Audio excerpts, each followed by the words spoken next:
Gustong paimbestigahan ng Department of Health at ng ilang kongresista ang umano'y secret campaign ng Amerika laban sa China noong pandemya.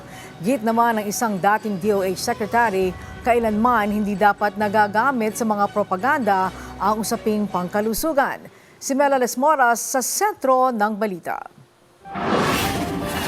Para makaiwas sa COVID-19, isa ang senior citizen na si Rosa Santos sa mga unang nagpabakuna laban sa sakit dito sa Quezon City taong 2021. Kwento niya, Sinovac mula sa China ang naiturok sa kanya.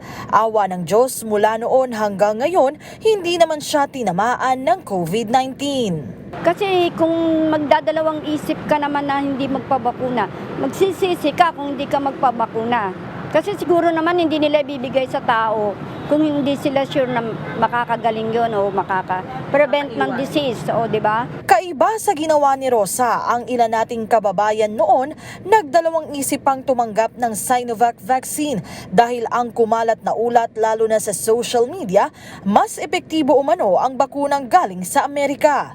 Makalipas naman ang ilang taon, naglabas ng isang report ngayon ang Reuters na nagsasabing naglunsad pala umano talaga ng secret campaign noong pandemic ang US military para baliin ang lumalawak na impluwensya ng China sa Pilipinas sa pamamagitan ng paninira sa kanilang Sinovac inoculation efforts.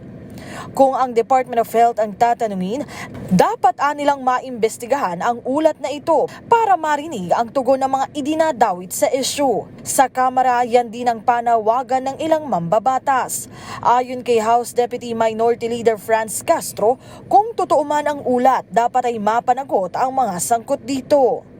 Si House Deputy Majority Leader Janet Garin naman na dating Health Secretary, hindi rin ikinatuwa ang naturang balita.